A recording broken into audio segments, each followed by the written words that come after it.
أعوذ بالله من الشيطان الرجيم. النبي أولى بالمؤمنين من أنفسهم وأزواجه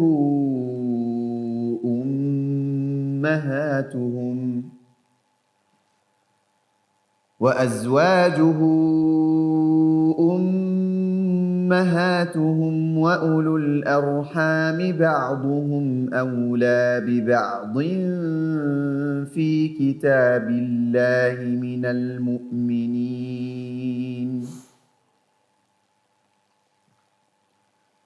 وأولو الأرحام بعضهم أولى ببعض في كتاب الله من المؤمنين والمهاجرين إلا أن تفعلوا إلى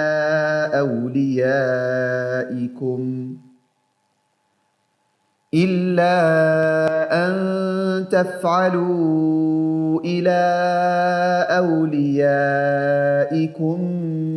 معروفا كان ذلك في الكتاب مسطورا.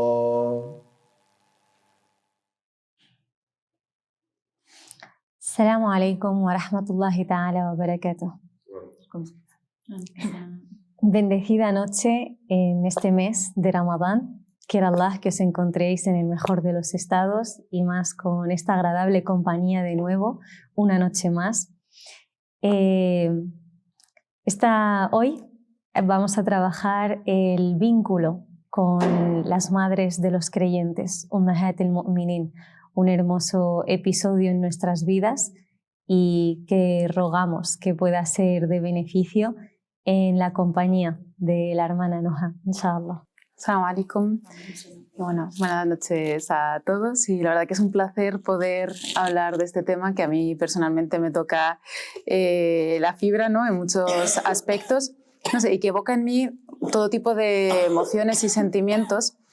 Por un lado, porque creo que las madres de los creyentes son una fuente del conocimiento islámico que quizás no le damos ese valor o esa presencia tan importante como deberían. Es decir, son las personas que han tenido un asiento privilegiado en la vida del profeta sallallahu alaihi wasallam, que claro, sí, tenemos los compañeros, los sahaba que han estado con él día y noche, ¿no? Acompañándole en todo tipo de situaciones, pero ellas han tenido acceso a aspectos de su vida, situaciones, ¿no? A conocer a Rasul sallallahu alaihi wasallam con una intimidad que el resto de sus sahaba no han tenido, ¿no? Es decir, entonces creo que nos estamos perdiendo mucho cuando no le dedicamos el suficiente tiempo a conocer a estas mujeres y todo lo que tienen que aportar en cuanto a conocimiento, en cuanto tanto islámico como en sí de la persona de Rasul sallallahu alaihi wasallam. También ya no solo por el conocimiento que pueden aportar, sino también su propia práctica, es decir, el convivir con el Rasul sallallahu alaihi wasallam no solo te permite ser una mera observadora, sino que también influye, ¿no? En cómo eres, en tu carácter, en tu personalidad, en cómo el Rasul sallallahu alaihi wasallam también ha influido en su personalidad, en su desarrollo, en su inteligencia, en su madurez, ¿no? En todos esos aspectos que hace de ellas unas mujeres totalmente excepcionales y extraordinarias de las que podemos aprender muchísimo. Pero bueno, es verdad que, como digo, muchas veces no se les hace justicia. Yo me acuerdo que la primera vez que me compré un libro que habla de las mujeres de Rasul sallallahu alaihi wasallam, muy ilusionada, había escuchado o había leído historias así, ¿no? Pues sueltas en Sira o en charlas y demás. Y dije, bueno, que me quiero comprar un libro como en el que pueda leer en mayor profundidad de cada una de ellas para estudiarlo, ¿no? Y la verdad que acabé un poco espantada de aquel libro, no sé si era algo excepcional de ese, pero bueno, porque al final veía como que se las reducía a lo mejor justo a algunos de los defectos que tuviesen, que es normal narrar tanto lo bueno como lo malo, evidentemente nadie es perfecto y son humanas, o que se resumía mucho y decía yo, jolín, ¿dónde están todas estas historias que yo he leído y he escuchado en otros libros o de otros sabios y que aquí ni siquiera les están dando importancia, ¿no? Subhanallah. Entonces, bueno, por eso digo que a veces no se le hace justicia. Yo creo que también en parte hemos caído en un reduccionismo que ha sido una trampa, ¿no? En la que hemos caído por las demandas externas, ¿no? Habitualmente como musulmanes nos encontramos con la típica pregunta de cómo es la mujer musulmana, ¿no? O cómo es la mujer en el Islam, siempre en singular, como reduciendo todo, ¿no? La mujer a una cosa. Y es curioso porque nunca encontramos esa pregunta en otras confesiones. ¿Cuántas veces hemos visto libros publicados o conferencias o gente que se plantee cómo es la mujer en el catolicismo, cómo es la mujer en el protestantismo, cómo es la mujer en el judaísmo?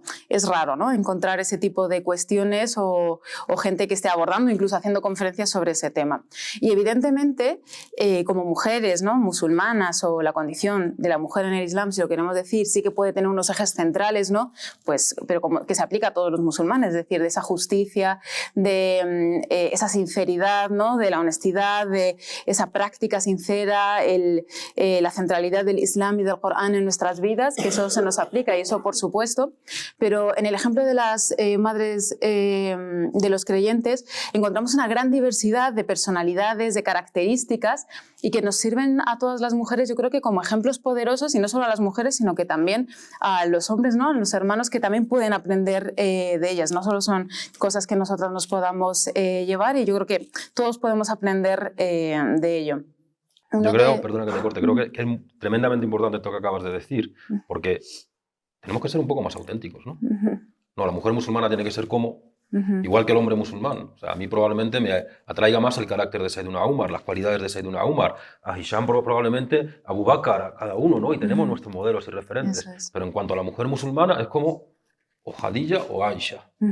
Y eran totalmente diferentes. Y eran las totalmente dos. opuestas, totalmente diferentes. Pero es que no hay solo ellas dos. O sea, las esposas del profeta Muhammad sallallahu alaihi wasallam. Claro. Y es tremendamente necesario el conocer esos modelos y roles que aplicar en nuestras vidas. Sí, y entender que la diferencia no siempre es malo, y que la diferencia ya es aceptable. Es decir, también nos sirve, yo creo, que un poco de consuelo, o nos refuerza a cada uno de nosotros, porque al final cada persona es de su madre, de su padre, como se suele decir. Cada persona tiene unas personalidades, o unos gustos, unos intereses, pero eso no nos hace mejores o peores musulmanes en ese aspecto, sino que evidentemente lo que a nosotros nos da valor como musulmanes es, pues, nuestra relación con Allah, con nuestro vínculo con Él, pero el que seamos una determinada característica o tal no nos hace mejores o peores musulmanes, ¿no? Entonces yo creo que eso, que es muy importante precisamente este tema, ¿no? Y también, igual que cuando hablamos a lo mejor de los sahaba de forma más amplia, no solo de las madres de los creyentes, y que muchas veces también nos sirven, ¿no?, como esos referentes en los que nos podemos sentir más identificados y como más cercanos, decir, jolín, pues yo puedo ser más así, me siento muy cómodo en este aspecto. Entonces, bueno, yo creo que al final esto puede quedarse como muy en teoría, y como mejor se entiende, ¿no?, o más se interioriza, por lo menos yo personalmente, es hablando de ejemplos, ¿no?, directos para ver cómo era eso, ¿no?, de lo que estamos hablando. Hay muchísimos, ¿no? Yo voy a empezar mencionando alguno, luego si quieres te dejo que menciones alguno más. Y yo quiero empezar mencionando el ejemplo de Salama, ¿no? Bueno, Salama se lo puede mencionar con muchísimas situaciones, un montón de lecciones que nos ha podido dar, pero bueno, quería en concreto uno que nos toca especialmente como mujeres, y es cuando Salama se dirige a Rasul sallallahu alaihi wasallam y le pregunta, ¿no? Siente como esa inquietud de, que a veces incluso lo podemos haber sentido también algunas, de por qué no se nos menciona a las mujeres tanto, ¿no?, en el Corán como a los hombres. No, o sea, el motivo no es tanto la pregunta que hace. A mí me parece lo que le da mucho valor a esa anécdota, y por eso la he querido mencionar, es cómo Salama tiene una inquietud o algo que, digamos, que no le termina de cuadrar, y se siente con la confianza, ¿no?, y la seguridad y la tranquilidad de poder preguntarle eso a Rasul sallallahu alaihi wasallam, ¿no?, y que no sentir que la va a juzgar, no sentir que está cuestionada, que se le va a invalidar, y se atreve, ¿no?, a decir, mira, esto no me siento cómoda con ello, o de alguna forma, y lo pregunta. Y la respuesta viene en forma de revelación, ¿no?, de Allah subhanahu wa ta'ala, que precisamente revela un verso también muy precioso, con un lenguaje inclusivo que precisamente ahora todavía en pleno siglo XXI se cuestiona, pero que el Corán ya lo incluye, en el que se dice, ¿no?, que los creyentes, las creyentes, ¿no?, los piadosos y las piadosas, y es un verso bastante largo en el que de forma enfática Allah menciona a los hombres y a las mujeres, ¿no? Para que quede claro, ¿no? Y explica cómo pues, hacen el bien, ¿no? Y que se apartan del mal y que obedecen a Allah y demás. A mí me parece que es un ejemplo muy bonito, sobre todo porque también, ya no solo la actitud de Salama, sino la respuesta de Allah y del profeta a una mujer en la que le validan sus sentimientos, es escuchada, es respetada, es valorada y se le da una respuesta que también calma, ¿no? Esa inquietud que tiene y que te hace sentir todavía más valorada, ¿no? Hay veces que a lo mejor nos podemos incluso sentir un poco en algunas situaciones más conflictivas o que no sentimos que del todo se esté haciendo justicia con algunos aspectos, pero alhamdulillah, ¿no? Yo creo que leer estas historias de las madres de los creyentes nos ayudan a reforzar realmente el valor que tienen las mujeres en el Islam, el valor que han tenido desde el minuto uno, ¿no? En la historia del Islam y cómo nosotras podemos usarlas a ellas como referentes, que a veces nos intentan imponer otros referentes externos que distan muchísimo, ¿no? Del valor de estas mujeres y que se nos quedan muy cortas. Y alhamdulillah, nosotros en nuestra tradición, en nuestro Islam, tenemos unos referentes increíbles y que todavía en pleno siglo XXI siguen siendo actuales, válidos y muy poderosos. Y hablas de tomarlas como modelos. ¿Y por qué no nosotros, en la relación del mensajero Muhammad sallallahu alaihi wasallam con ellas, también tomarlo como modelo? Y dices que hablas de ejemplos, vamos a seguir con Salama. Y es que con Salama podemos estar aquí hablando toda la noche de Salama, que Allah está enormemente complacido con ella. Salama salva probablemente la situación más difícil del Islam en cuanto a, ¿qué mal va a sonar esto? Estado islámico, en cuanto a umma islámica. Salama es quien salva cuando por primera vez los sahaba no obedecen al mensajero Muhammad sallallahu alaihi wasallam. Esa situación en la que en el suceso de Hudaybiyah, muy importante comprender, no tenemos tiempo para ello, ¿no? Pero lo que suponía psicológicamente, mentalmente, todo el asunto de Hudaybiyah para los musulmanes, la alegría, el anhelo con el que fueron y los palos que fueron recibiendo durante todo el viaje, uno tras otro, huelen la Kaaba, que llevan 6 años sin pisar, y no. Y encima firman un contrato, una tregua aparentemente devastadora contra los musulmanes. Luego, la sabiduría de Allah es tremenda, no resultó ser un beneficio para ellos, pero en ese primer estado es eso. Y el profeta sallallahu alaihi wasallam les dice, venga, afeitaos las cabezas, sacrificar a los animales que hemos traído para la umbra, que nos volvemos. No se atreven ni a mirarle a la cara. Nadie dice nada. Ningún sahaba responde. Y Ibn Ishaq menciona, lo dice 3 veces. Venga. No. El profeta sallallahu alaihi wasallam, ¿qué hace? Entra en su tienda. Nos lo podemos imaginar devastado. Alhamdulillah que está Salama. Y el profeta sallallahu alaihi wasallam la ve. ¿Qué ocurre? Y y el mensajero sallallahu alaihi wasallam la hace partícipe de sus asuntos. Suma, ¿no? El hombre haciendo partícipe de sus asuntos a su mujer. Asuntos de Estado. Asuntos de Estado. Que le dice, mis compañeros, se acabó, mis compañeros han dejado de seguirme, se acabó, aquí se acaba Islam. La gente se ha perdido, ya está, se acabó. Y salva de esa situación. ¿Por qué? Porque tiene esa inteligencia emocional y tiene ese conocimiento. Salama, el mensajero sallallahu alaihi wasallam, dice, ¿qué hago?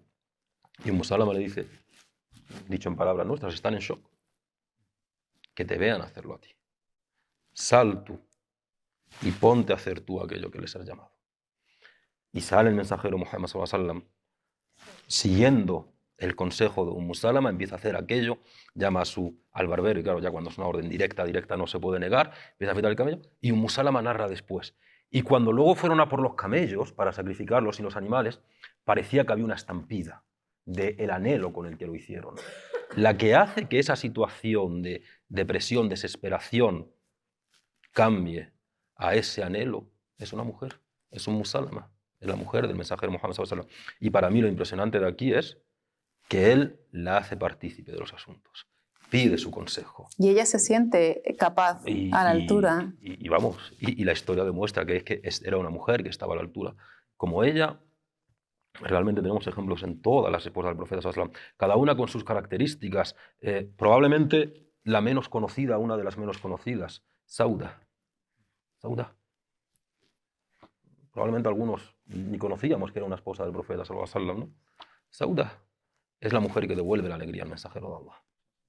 Es la que le devuelve la alegría, la que le devuelve, no quiero decir las ganas de vivir, ¿no? Pero es la que después del año de la tristeza, fallecimiento de Abu Talib, fallecimiento de Khadija Taif, los sahaba dicen, nos pasamos semanas sin ver sonreír al mensajero sallallahu alaihi wasallam. ¿Quién es el que le devuelve esa alegría? Es una mujer. Es Sauda, compartiendo con ella. Y hay anécdotas, vamos, para partirnos de carcajadas aquí en medio, de Sauda haciendo reír al mensajero Muhammad sallallahu alaihi wasallam, del que siempre se dice, no, su risa era una sonrisa. Pocas veces, hay contadas ocasiones en las que dice, se le ve reírse a carcajadas con Sauda, ¿no? Ese carácter, ¿no? Tan de hacer sentir bien a la persona con la que comparto y la confianza del mensajero Muhammad sallallahu alaihi wasallam con ella para compartir todas esas cosas. Y luego eran mujeres que participaban en la vida pública, participaban en el bien social. Safía bint Huyay. Safía también, podríamos estar horas hablando, ¿no? Una mujer increíble. Y subhanallah, Safía considero que es muy interesante, sobre todo para la gente conversa, porque es la única de las esposas del profeta sallallahu alaihi wasallam que es árabe, que no es árabe, perdón. Ella procede de familia judía. Y hasta su muerte fue una losa que llevó encima, y que se burlaban de ella, y que se reían de ella. En una de las ocasiones en las que el profeta sallallahu alaihi wasallam entra y la ve llorando, ¿qué ha pasado? Algo con Hafsa. ¿De qué? Me ha dicho ya judía. No, es que la judía. Y el profeta Muhammad sallallahu alaihi wasallam le da, vamos, le dice, ¿y tú no le has dicho que eres hija de Harún, sobrina de Musa y esposa de Muhammad sallallahu alaihi wasallam? Venga, ¿quién puede? Ya no te digo que me lo superes, igualamelo, ¿no? Como te diría, puede igualar algo así. Esa mujer luego, en el tiempo del califato de Sayyidina Uthman, cuando es asediado en Medina, esa etapa tan turbia del Islam, es ella la que, jugándose la vida realmente, pone un tablón en su casa, en el techo. ¿Para qué? Para poder llevar comida, para que pasen por su tejado hasta el tejado de Sayyidina Uthman y que lleven comida al califa. Son mujeres que no solo para las mujeres son referentes. Yo creo que en eso es importante incidir, sino que para los hombres son también referentes. Igual que los sahaba son referentes para las mujeres, las sahabiyat y sobre todo entre ellas las esposas del mensajero Muhammad sallallahu alaihi wasallam, considero que también son un referente de tremenda importancia para nosotros. Exacto. Y de hecho de la importancia, ¿no? de ese lugar que ocupan Ummahat al-Mu'minin en el Islam, subhanallah, y en la trayectoria, ¿no? del Rasul sallallahu alaihi wasallam. Lo curioso es que el Islam empieza en brazos de una mujer y finaliza en brazos de otra. Empieza con el arropamiento de Ummuna Khadija diciéndole Inna Allah lan yukhzika Allahu abadan. Y le recuerda todas las virtudes. Allah no te abandonará, Muhammad. Y le recuerda todas esas virtudes y todas esas características que destaca el Rasul sallallahu alaihi wasallam, su generosidad, su justicia, su sinceridad, subhanallah. Le dice, no te preocupes, ya Muhammad. La primera que cree en él, la primera que lo apoya en este mensaje, subhanallah, y la primera que lo arropa en un momento que el Rasul sallallahu alaihi wasallam llega, ¿no? de Gar Hira, de arropadme, asustado de lo que había vivido. Y finaliza en brazos de Ummuna Aisha, cuando él solicita a sus esposas que pueda ser atendido en sus últimos días en la casa de Ummuna Aisha. Y subhanallah, finaliza el mensaje de la revelación de Hubn Ummuna Aisha y ella además resalta su emoción de que dice lo último que ha tocado, ¿no? Riq Rasul sallallahu alayhi wa sallam es mi riq, mi saliva, que ella le limpió, ¿no? Con el siwak. Y ella hasta ese momento, cuando Rasul sallallahu alayhi wa sallam dice bal al-rafiq al-a'la, ¿no? Decide irse con Allah subhanahu wa ta'ala, lo hace en brazos de Ummuna Aisha. Y esto hace hincapié, ¿no? de esa importancia, subhanallah, que ha jugado la mujer en la historia profética y que sigue jugando, alhamdulillah, en este mensaje de Allah subhanahu wa ta'ala, el Islam. Mashallah, Allah yabarak fikum. Realmente ha sido muy emocionante y remueve los corazones. Que Allah subhanahu wa ta'ala os lo acepte por estos recordatorios que tanto nos hacen en estos tiempos para todos y para todas. Siempre se nos pregunta, ¿no?, en alguna ocasión de nuestra vida quién es nuestro referente o nuestro ejemplo a seguir, y solemos pensar en nuestro entorno más cercano y en ocasiones podemos incluso dudar. Pero la belleza de nuestro din del Islam es el hecho de que si miramos con los ojos que corresponden, tenemos tantísimos ejemplos a los que tomar como referencia, pero como bien estaban mencionando los hermanos y las hermanas, es el hecho de mantener nuestra propia esencia, tomarles como ejemplo, ver aquello que nos agrada de uno, de otro, de una y de otra, pero manteniendo nuestra propia esencia y transformándolo en lo más positivo posible y siendo la mejor versión de nosotros mismos en este trayecto y en este largo o breve viaje que podamos tener. Allahu A'lam, cuánto durará para cada alma de las aquí presentes y oyentes. Así que quiera Allah que bendiga esta noche de Ramadán y que nos podamos encontrar en un episodio más de Viajeros a Viva tu Luz. Fi amanillah. Que Allah Altísimo esté enormemente complacido con todas las madres de los creyentes. Quiera Allah subhanahu wa ta'ala anclar su amor en nuestros corazones. Quiera Allah subhanahu wa ta'ala hacer que las tomemos como ejemplo de seguir el espíritu, de llevar el Islam que llevaba Ummuna Aisha radiyallahu anha, de llevar esa sonrisa que le hacía Ummuna Sauda al profeta sallallahu alayhi wa sallam, haciéndole sonreír y siguiendo su sunna, de hacer lo que hacía Salama, de tenerle avivado al profeta sallallahu alayhi wa sallam. Quiera Allah subhanahu wa ta'ala que las tengamos como ejemplo, tanto con nosotros mismos como con nuestros hijos, como con la comunidad islámica y la sociedad en la que vivimos. Wa sallallahu ala sayyidina Muhammad wa ala alihi wa sahbihi wa sallam.